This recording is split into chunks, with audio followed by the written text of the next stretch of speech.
Fighting for the Right to Fight is the story of the struggles and the contributions of African Americans during World War II. Not just in the armed forces, but also on the home front.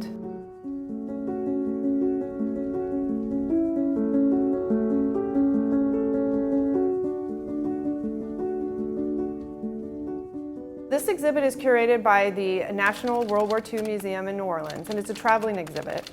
And we learned about it about 2 years ago. And because we're a museum that prides itself on being inclusive, we want to tell the stories of all veterans. That's our mission here. And so we thought this was a wonderful opportunity to tell the story of our African American service members and the history.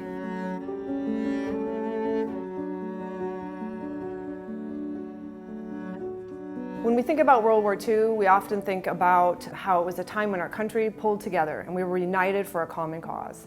But there's a parallel story that's not as rosy, and that's the story of the discriminatory practices in the armed forces and in the country at large during World War II. So this exhibit tells the stories of individuals and groups that fought against these discriminatory practices, and they made great strides during this time, even though they faced obstacles at every turn. So the armed forces during World War II were completely segregated. The blacks could only serve in black regiments and black units. They had separate barracks, hospitals, blood banks, you name it. They didn't have as many opportunities in the armed forces. They were relegated to roles such as service roles, cooks and laborers in the supply logistics domain. So they definitely had to struggle, but they wanted to fight for the right to fight, as is in the title, just like everyone else.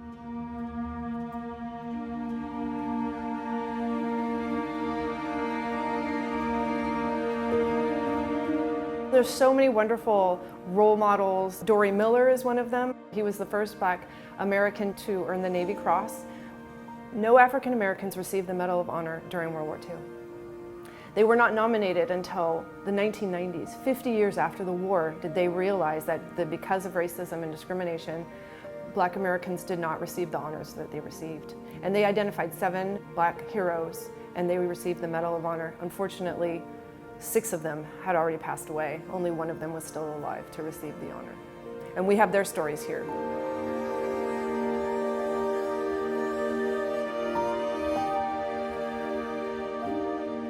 The Tuskegee Airmen. They were the first black fighter pilots in the armed forces. And they could not train with white pilots, so they trained in a separate base at Tuskegee Institute, thus the name Tuskegee Airmen. And they fought, they went to the European theater, and what they did, they protected the large bombers that were flying on missions. They would protect them from enemy fighter jets. They would shoot them down. And they had such a wonderful reputation, they became known as the Red-Tailed Angels, because they would paint the tails of their planes red. So that's just one example of a group that served with honor during World War II.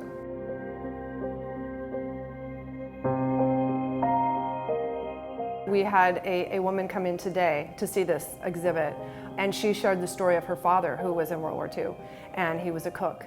And she gave us his photograph and some of his military records, and we're going to dig deeper into his story and find out everything we can. He was in World War II, and he never really talked a lot about his service, but this was before, of course, I was born. So he was in France. At that time, it was part of, I'm sure, was a segregated group. He was a cook. And when he got out and came back to his home state of Arkansas, that's when he started his family.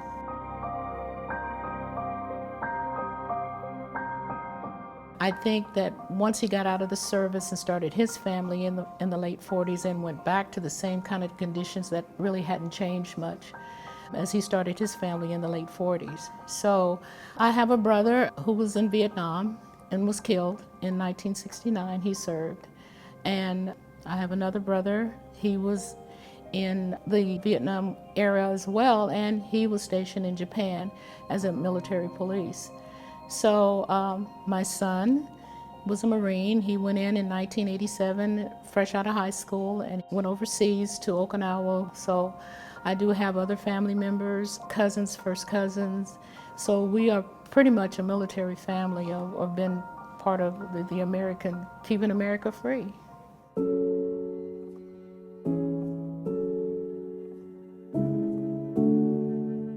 I believe that this is just really an amazing way to get out those words that weren't spoken or nobody wanted to speak about, because there were true heroes in every color, I'm sure.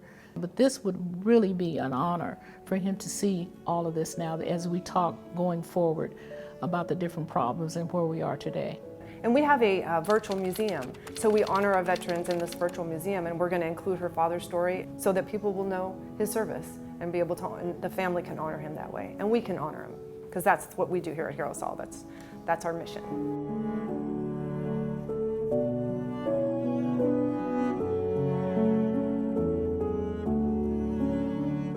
This land that the fairgrounds is on used to be the Santa Ana Army Air Base during World War II. It was 1,300 acres and it spread across Costa Mesa. It wasn't called Costa Mesa at the time. It was a pre-flight training base that prepared pilots, navigators, and bombardiers for the war. It was huge. It was actually changed the character of this area from a rural agricultural area to a bustling urban center. So the base brought lots of people in.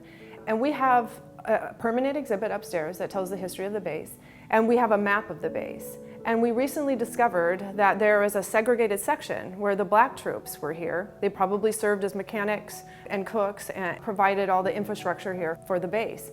And so there definitely were black troops that served here. But what's amazing is that we are having a hard time finding any pictures of them, any history of them. You really have to dig. It's like they were invisible. And we actually reached out to the family of the photographer, the Saab photographer that took a lot of the pictures we have in our exhibit, and asked her to see if she could find any other pictures of black troops. And there was only one. We could only find one picture with an African-American service member. And they served here, just like all the other troops, and yet they were not represented.